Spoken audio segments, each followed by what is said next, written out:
Typically, when someone is the nice leader, do they have any idea? No. None whatsoever. No. They just don't understand why no one respects them. Correct. I just want your respect, guys. No.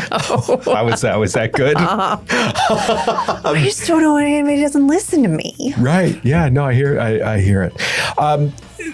In most cases, though, too, people don't even realize it at that. They just don't have the... So we are going to show you how to audit if you are the nice leader. And if you think you're not, you should still pay attention to this episode because we're going to give you some tweaks on how to make sure that you don't fall into any of those traps. Stay tuned. She's the CEO. He's the marketing and operations guy. If it's broken, you need the business fix. We went back and looked at some numbers. Yeah. The nice leader trap is like one of our top episodes. It is.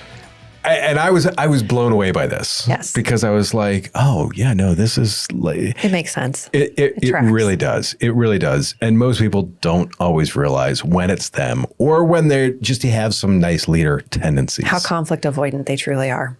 Yes. Mm-hmm. And it speaks to our culture.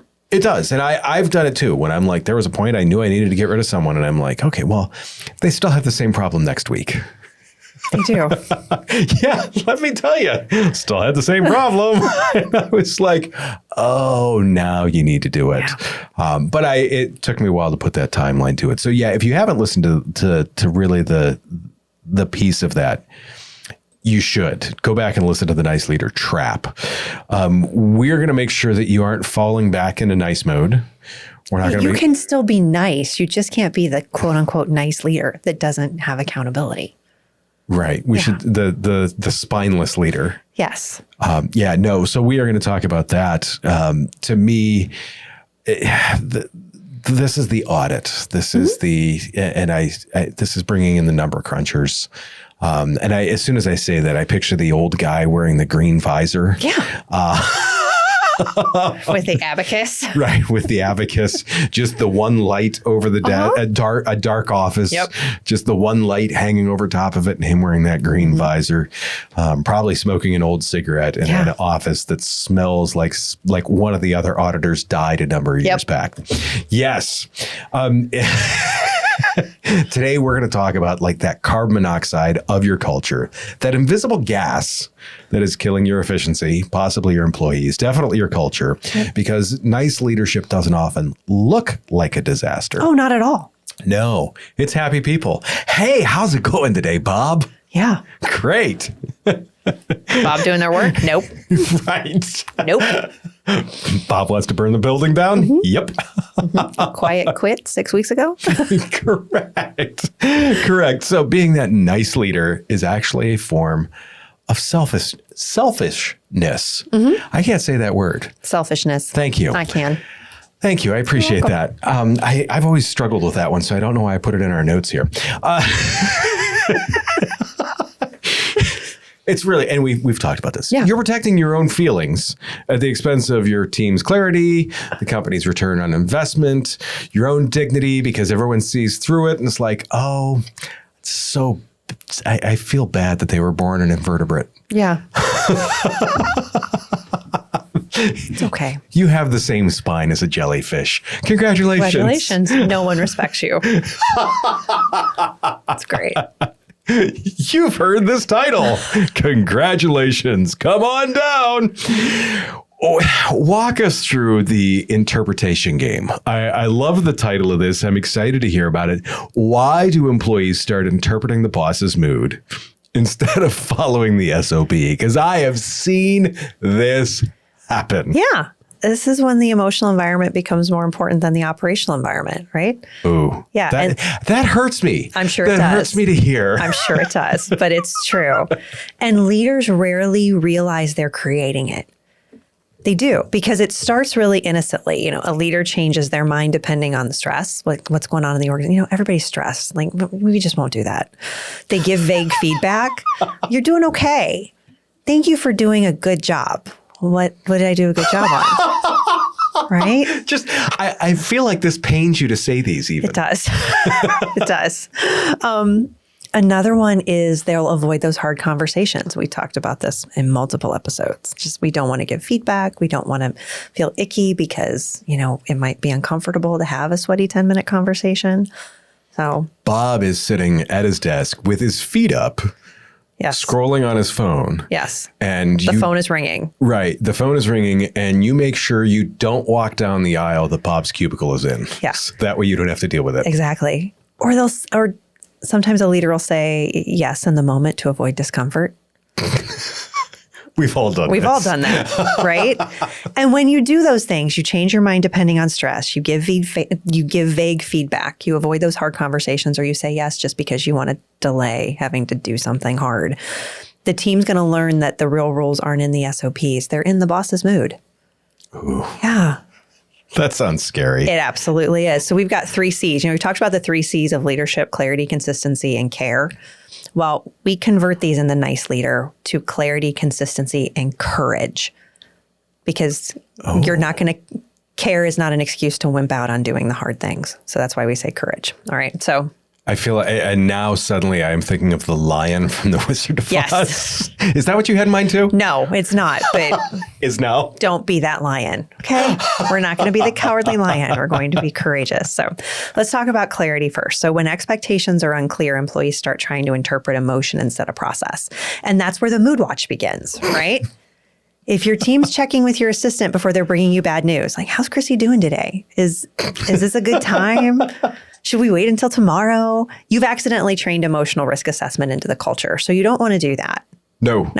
And then there's consistency. And this is exhausting for teams because now instead of following the machine, you're trying to manage reaction stress, unpredictability.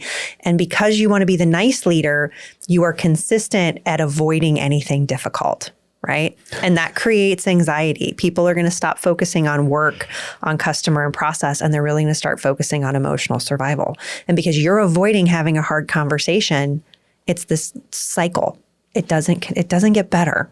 I don't know why I keep jumping to these analogies, but as soon as you said emotional survival, yeah, I think of like suddenly your workplace is the worst game of Survivor. Well, it is because I don't want to disappoint anybody and they don't want to bring me any hard information because they're either afraid I'm going to freak out or I'm just going to ignore it. Because that's the other part. If you're a pendulum in your business emotionally, you're not. That's not the nice leader trap, but that just makes it difficult for your employees to deal with you. So, and then courage. I know we usually say care is the last C of leadership, but when it comes to nice leaders, we change it to courage because their care can become an excuse to not have to have a hard conversation.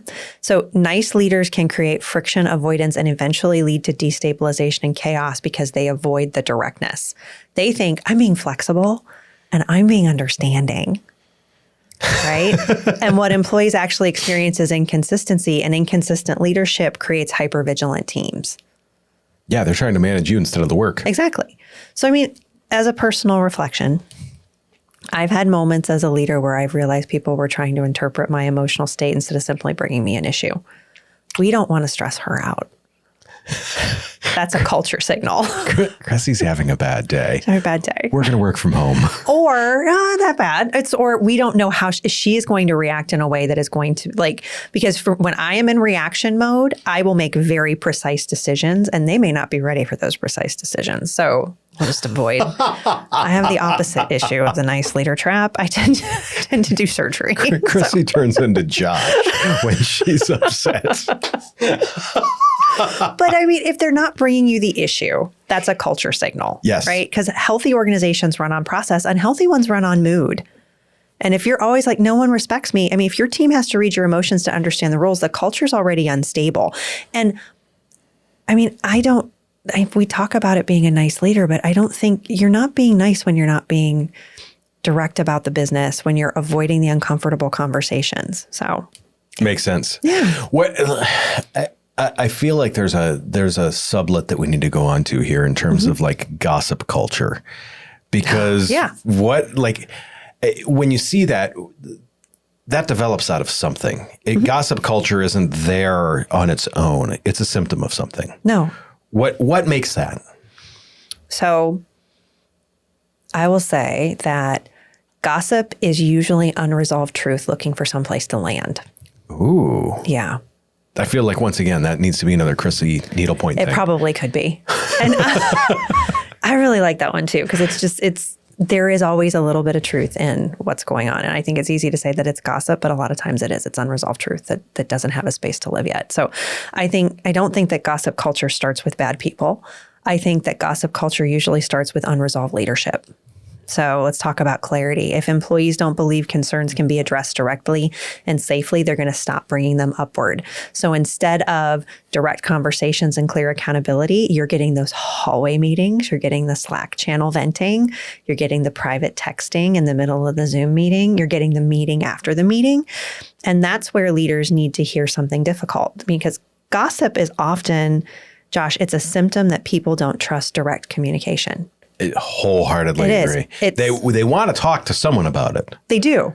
But they're going to talk to their buddy about it instead of someone that can do something about it. Well, they do, because they don't believe that any type of direct communication is going to lead to meaningful change. Sure. So if you don't think that anything's going to change, you're just going to continue to gossip about it. And so then there's also this vague feedback loop. Remember when people will say, I hear rumblings. I've heard some thoughts. Right? So there's this vague feedback loop. So I only laugh this hard because you hear it. You remember. The number of times that I have heard that. We've heard ramblings of this, that, and the other. Yeah, you have. Yeah. But the ramblings come from leaders who have consistently and constantly softened correction. 100%. Yeah. For example, when someone says, hey, you missed this deadline, but overall you're doing a great job. Congratulations. Thanks, I'm doing a great job. You buried the lead. So no, this deadline miss was a problem. Period. You screwed up. Yeah. Oh, that hurts. I want them to know they're doing a good job. All right. Stop erasing what the issue is. All right. Because when you do that, when you say you're doing a great job overall, after you've told somebody that they screwed up, the employee's going to leave confused. They're not going to know what they did wrong. They're not going to know if it's serious or not serious. They're not going to know what actually matters. When your correction lacks clarity, when you are too nice to give good feedback, culture fills the gap with interpretations. And this is where I think you deal with the silence of the superstars. I mean, the most dangerous stage isn't gossip. It's silence. Yes. Right? When your level 10 performers stop complaining because they realize mediocrity is tolerated, standards are negotiable, because, everybody's doing a great job overall even though they screwed up.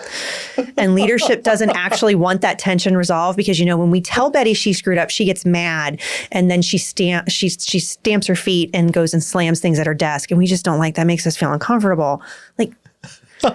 When leadership doesn't actually resolve that tension, people disengage quietly. Yes. Yeah, no, they just kind of, I feel like there's that gif of Homer Simpson fading into the bush. Yes, that's exactly what people are doing. Exactly. They're like, if nobody gives a crap about this because they can't have a direct conversation because everybody needs to be nice to everybody, why am I here? Yeah, 100%. 100%. Yeah. That's it. It's really that simple. How does that niceness create a barrier, though? We've talked about it makes people afraid to ask, but how do leaders take that in the wrong direction? How do leaders create that bad environment for people to talk about stuff? Mm-hmm. I think leaders sometimes think that being nice automatically creates psychological safety. Oh, if I'm nice to them, they'll tell me anything. Exactly. As long as they feel warm and fuzzy, it's going to be great. They'll come back to work, they'll do their job, and they'll do a great job. And I think just keep telling yourself that. Exactly. When you're being automatically nice, it creates the opposite. So when you don't have good boundaries, clear expectations with your employees don't know what's acceptable. They don't know what the real rules are. And so flexibility starts feeling emotional instead of operational. And then employees are going to start wondering a couple of things. Are they going to secretly resent this? Am I asking for too much? If they start trying to figure this out, is this going to change how they see me? If I ask for something or I tell them that there's an issue, is that going to change how they see me? And so because you haven't been able to have direct conversations and build standards that are clear, that's the issue that's going to continue to be a problem, because nice leaders often unintentionally punish honesty because they avoid direct conversations. I have had that happen in so many cases. Yeah. And then because of that, because you are unintentionally punishing honesty, employees are going to stop asking for what they actually need because they're trying to protect the relationship. Well, I really don't want, clearly Josh doesn't like it when people are upset with him. So I'm just not going to upset him. So I'm just not going to tell him that this is an issue. I'm not going to tell him that there's a problem with a structure. And I think that sometimes, especially at Clarity, we see this a lot with employers that are just starting to scale their teams. They're like, I don't really think I need a lot of structure and rules. I just want, because everybody gets along and everything's good. And it's like, no, what you don't understand. Leaders think that structure removes flexibility. It actually protects flexibility. 100%. Yes. And clear boundaries, clear rules and expectations, they create fairness. And fairness creates trust. And trust makes honest conversations possible. So here's a hidden irony, which I know you're not going to say is hidden at all. But for some people, it may be. Before you even say it, you're calling me out. I love it. Yeah, I am. Because for those of you that are in your cars and you're like, I don't know if I'm the nice leader. Let's think about this, okay? Nice leader thinks I am keeping things easy. All right, I'm just keeping it easy. We don't need regulations. We don't need rules. We don't need guardrails. But meanwhile, the team is emotionally exhausted trying to interpret reactions, avoid tension, and guess expectations because they don't know what they're supposed to be doing. And true flexibility requires clear boundaries. Otherwise, everything starts to feel personal, right? Nice leadership feels good in the short term because it protects the leader from discomfort. This is not about your team at the end of the day, nice leaders. This is all about you and not wanting to feel icky. Stop it. Because over time, what you're doing is you're creating confusion, you're creating inconsistency, and you're creating silence. If you're like, everybody's happy, when was the last time they talked to you? And you're like, I don't know. If you don't know the last time somebody brought you a problem, that is a clear indicator that you might be the nice leader. That's a brilliant one. Yeah. What a punch. Sorry. No, it's good. No, I'm not sorry. I mean, it's brilliant. It's a brilliant punch because if you haven't heard that, that may be it. Well, everybody feels great. Everything's great here. Everybody's happy. Are they? When was the last time you asked for feedback?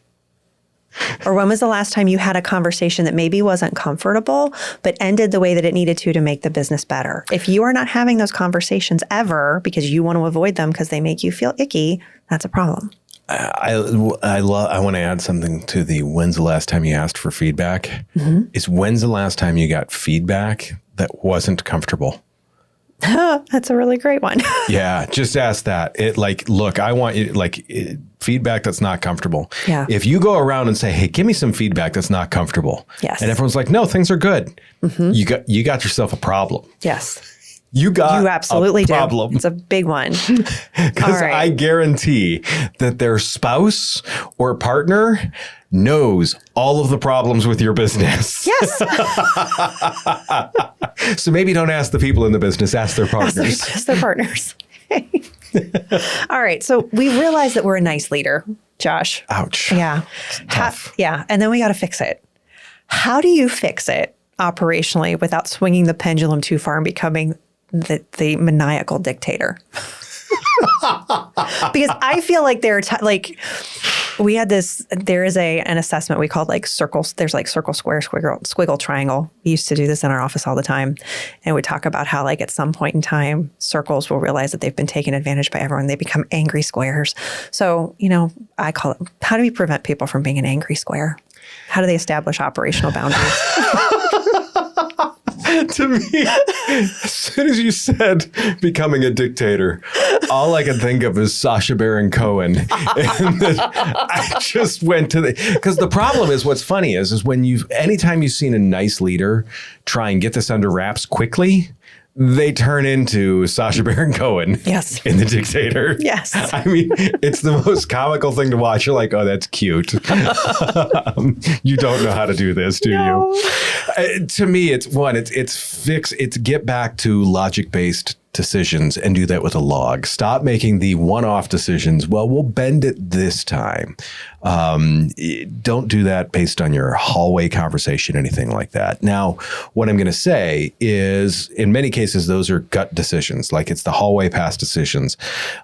You should acknowledge your gut feelings. Typically, they have merit. They're built on experience, but they are not the decision makers. Use the gut feeling as a signal to look at the data.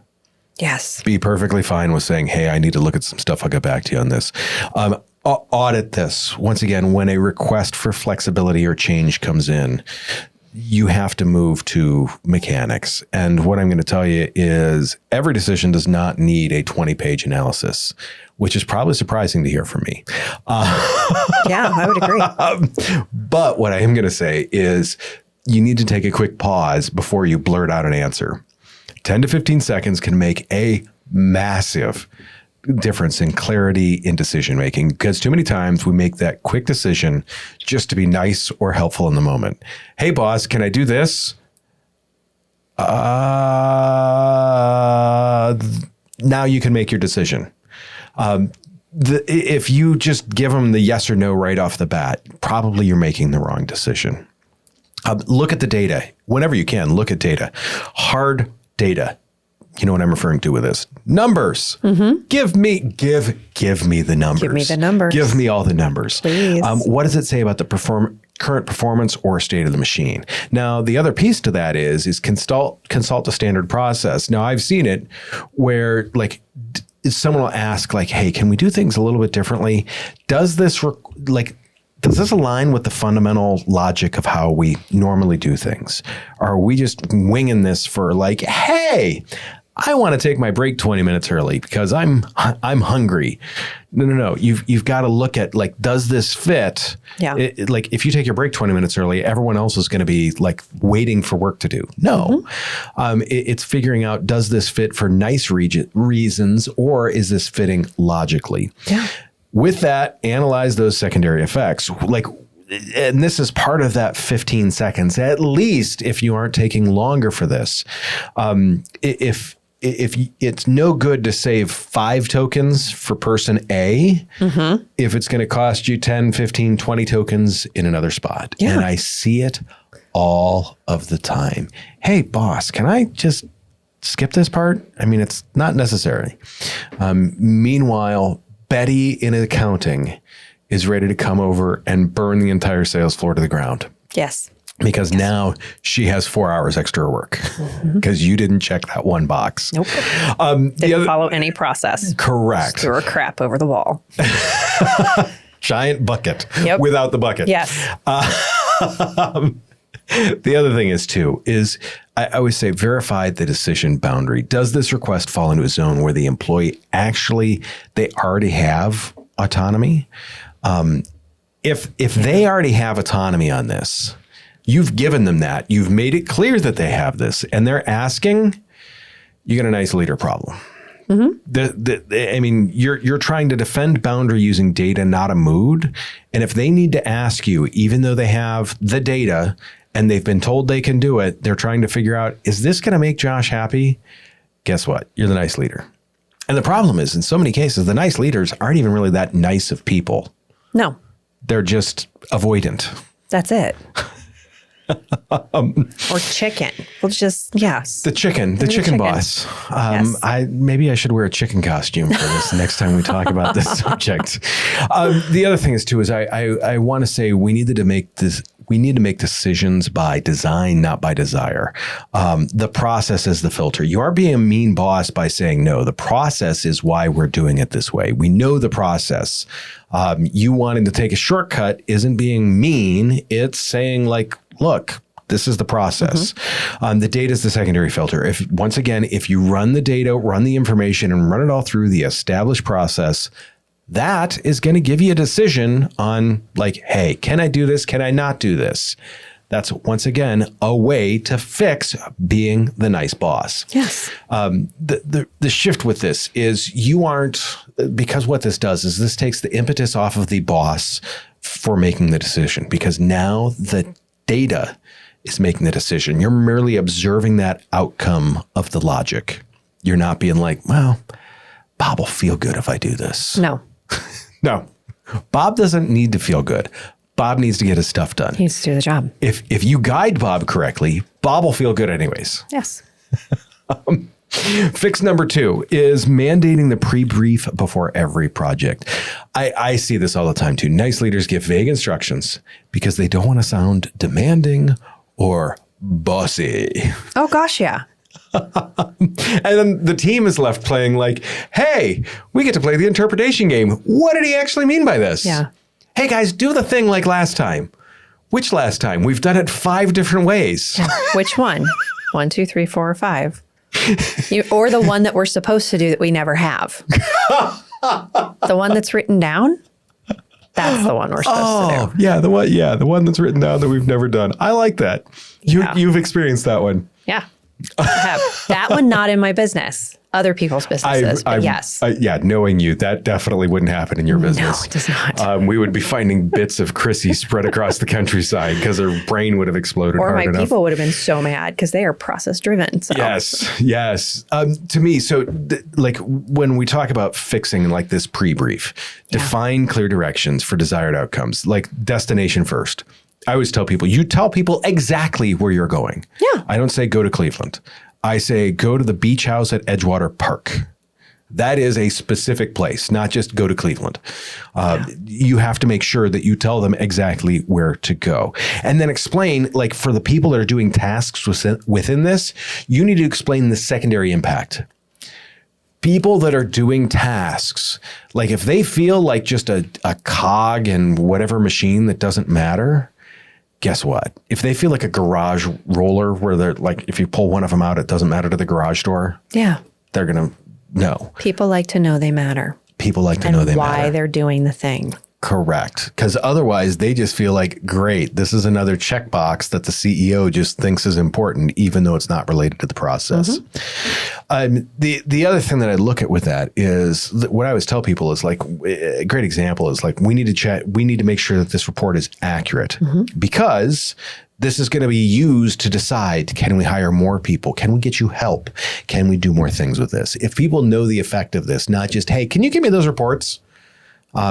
There's a big difference with that. Hey, can you give me those reports? Because I'm trying to make a decision on this. Holy cow, does that make Oh, yeah, I got to do that. Yeah. I see value. 100%. Not only do they see value, but they're probably going to give you a better version of the reports because they know what you want and why the heck you want it. Why it's important. If you operationalize the roadmap, you now have defined the destination, and the people doing the work should be the ones that are they're the ones that are making the map. Once again, if I say Edgewater Park, the beach house there at Edgewater Park, I'm not going to tell you how to get there. If I say be there at 10 o'clock, I'm just going to assume that you can figure it out. You're going to get there. Yeah. And if we've got an SOP for that, you're going to take that. If we have an SOP that says take 77 to 90, then you're going to take 77 to 90. Yeah. And I'm going to be upset if you don't. If there's no SOP for it, then make sure Just get there. Just get there. I don't take a horse, take a bike. I don't care. Just be there at the right time. The other thing is the clearest kind protocol is, once again, when we've got that done definition, we've got to what I hate is that when people, can you do the thing for me? Okay, but like, how should this end up? Yeah, what thing? Right. And it's funny. I mean, when I used to be in the truck sales end of things, like we'd go down and we're like speccing fuel tanks, like where they go on the truck, because that makes a difference. If I put a fuel tank in just a random spot in a truck, right. You need to ask these things, or as the leader, you need to fix or tell people exactly where you're headed. Last thing is I want to say the fix number 3 is the friction audit. This is the big one. Instead, like I always hate it. How's everyone doing? Oh, I hate that. Because you know the answer you're going to get. Fine. Now, see, your fine was pretty dismissive there. I'm typically fine. I'm going to sound like you're like, how's it going? It's going. Right. living the dream. Living the dream. Living the dream's always the warning sign to me. I'm like, oh, I'm going to see this person on a roof. To me, I always say like we have a machine breaking meeting is what I always like to say. Because once again, now you're putting this on the machine, not the people. There's no blame. It's not Bob's fault. It's the machine. How's the machine working? Monthly, quarterly, it's got to be objective. So it's got to be data centric. Every department brings 3 examples of friction or rework from the last 30 days. Like, where's the problems? Yeah. Let's talk about these problems openly. If you do this, if you're willing to have these conversations, you're now establishing that you're not the nice leader because we're willing to talk about when stuff isn't so good. We've all got friends that we can't say like, how's life? Oh, good. Things are great. There's times where, I mean, you and I are close enough friends now where we can come in and like, how's life? I am ready to lose my mind. But because once again, we've built that rapport. Yes. It doesn't occur naturally. No, and it doesn't happen tomorrow. No. So this is why this is a part of that friction audit. And this is why you need to implement that. Otherwise, you turn it into the dictator. Fix the things. I'm done being nice.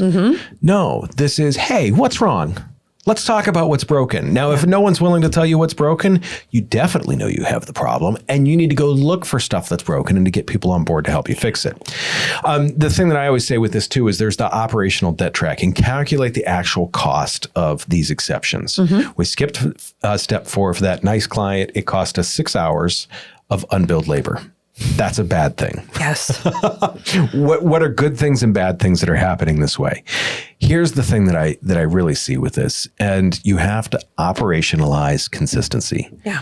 We talked, I believe it was the last episode, about how I've eaten eggs for 16 years now for breakfast every day. People know what's going to happen when I show up. People are going to know how I can be in a good mood, I can be in a bad mood. It doesn't matter. The answer's still going to be the same. Yep. People know that. If results are inconsistent, you only have the mirror to look into. If there's an issue with stuff like that, audit the process. Is documentation clear? Did the team have the tools? If the SOP is shaky, fix that machine. More than likely, it's the operator of the machine. Yeah. Who's the operator? You. And you're breaking it. Correct. Bulldozers don't typically grade a surface wrong. The operator grades the surface wrong. It's not the bulldozer's fault. It's the operator's fault. You are the operator. The end result of all this, if you're willing to talk about these and if you're willing to build these, this builds the confidence through operations and making it so your people can talk to you about stuff. And that people can talk to you about stuff. Communication is always a two-way street. Yeah. If they can finally talk to you, that's what you have to work on. If they can finally talk to you, then you can have the direct conversations with them. There is like you move from mood to machine. Now, I don't expect everyone to turn into the machine that the lack of mood that I have in some cases when it comes to dealing with stuff like this. In the same sense, though, that ability to kind of calm that down, pull that back, and look at the processes and be like, okay, where's this at? Well, it doesn't mean that you're not going to get hijacked occasionally by an emotional wave, but it does make it easier for you to navigate it. Exactly. 100%. Yeah. How do you handle the... But I thought we were friends. Oh. How do you handle this? First of all, you should never have that issue. If you do, then we've got some serious nice leader problems. So I knew you were going to be annoyed by this question. That's why I was so looking forward to it. I saw it in our notes and I'm like, why are we talking about this? Friendship. I was excited. Exactly. Friendship versus leadership. So friendship says, I don't want you uncomfortable. Right? Yep. Leadership says, I care enough to tell you the truth. And when you are leading people, like at work, the people that report to you are not your friends. No. I don't know how many times I've had to explain this to people, especially when we promote someone, not in our organization because we get it, but like when we promote someone in another organization and we have to have the conversation with their upper leadership of this person may not be ready to move forward because their friendships are more important than being a manager. Yep. And so if you want promoted, be prepared to let your relationships change. So I want to go to Michael Scott real quick. yeah, I want everyone to be afraid of how much they love me. no, no. Don't be Michael Scott. Don't be Michael Scott. At the same time, you talk about Olivia Pope and Scandal when all of her people are like over a cliff was what they would say for her. So we'll go over a cliff for our person. I mean, there are different ends of the spectrum. So I will say this, leaders have to stop viewing directness as rejection. Yep.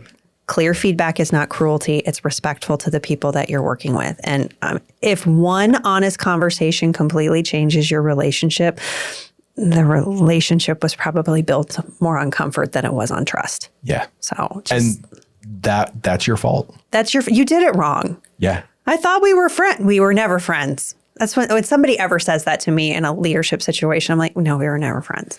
Right. They're never going to say that. They're never. We have rapport. We have healthy respect, but it's why I don't have friends. I mean, I know there's a lot of reasons why I don't have friends, but it makes it easier. Yeah. Something that I've seen too, and I've seen this in a couple of businesses. A lot of nice leaders are like, I need Billy Badass. As my this is so mean. The good cop, bad cop. I hate this more than I thought we were friends.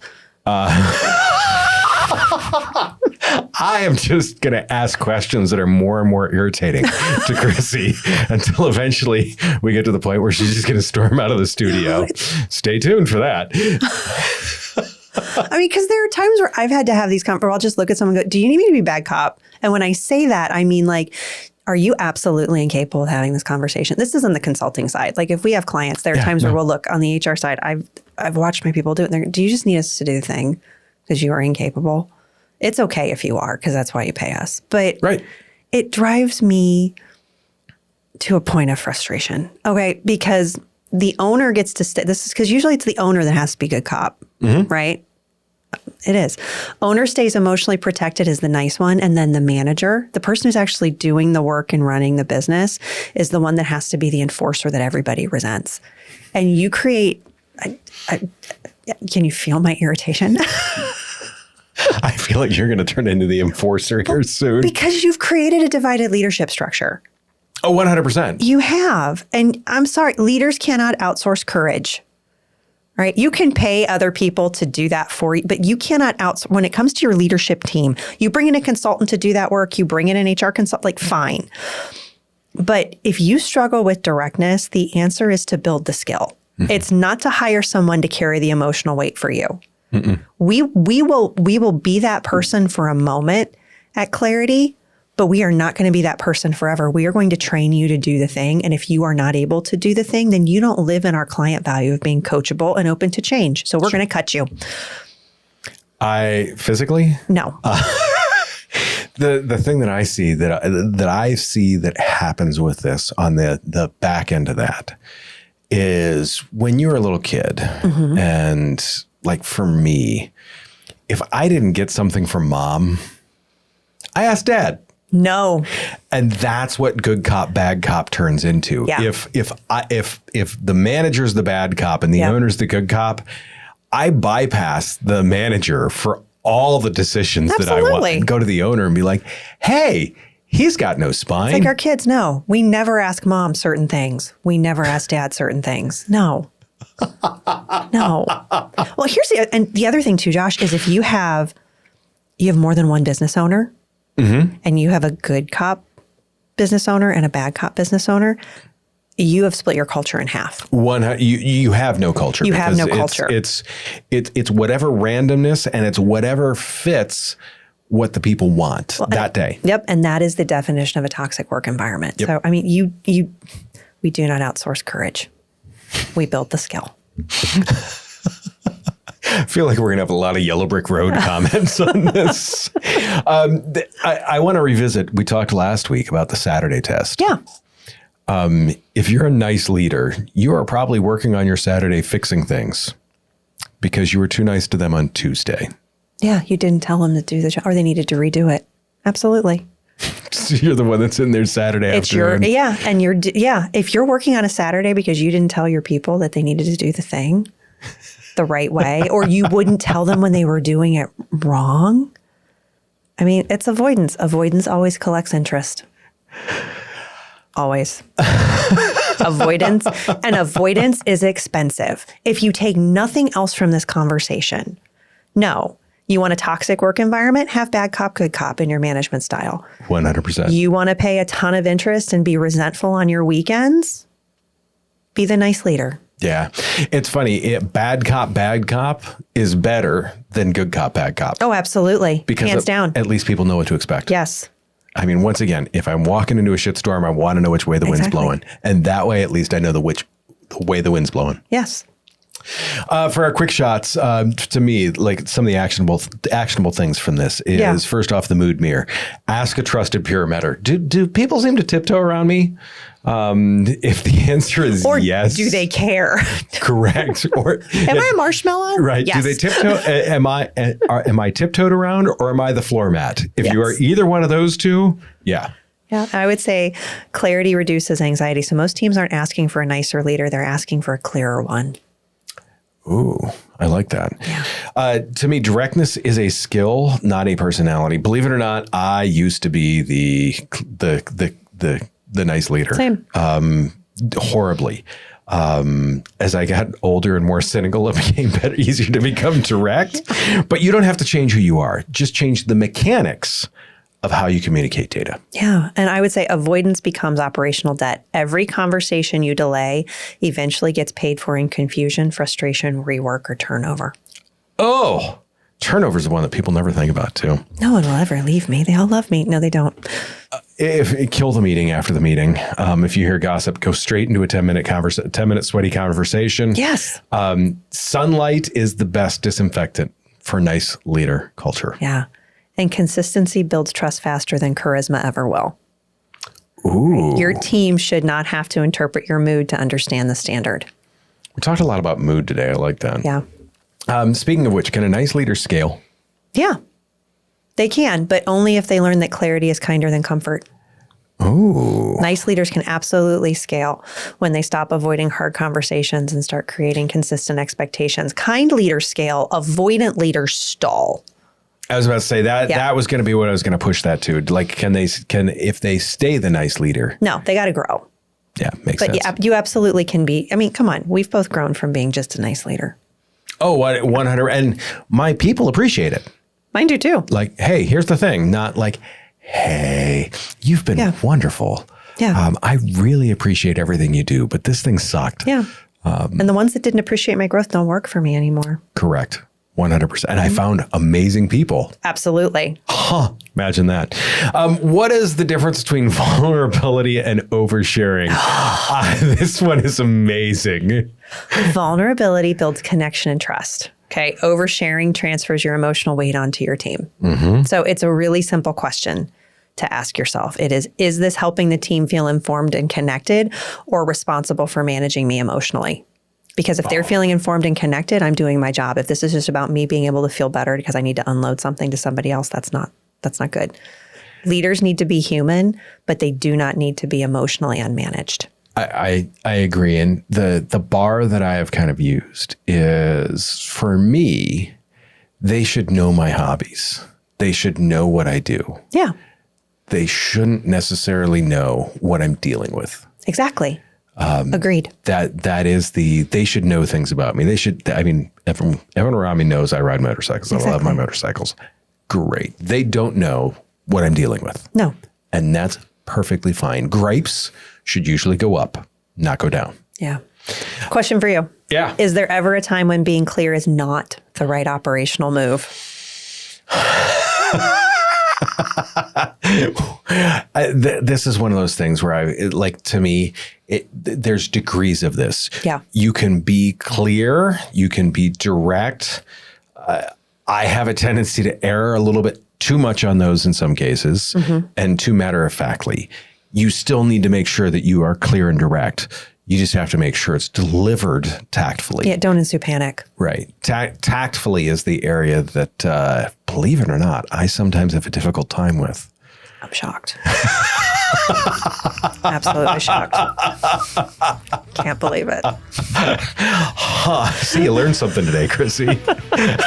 To everyone out there, Thank you for tuning in. We appreciate it. Once again, hit the businessfixpodcast.com. We'd love to get your feedback, love to get information from you there.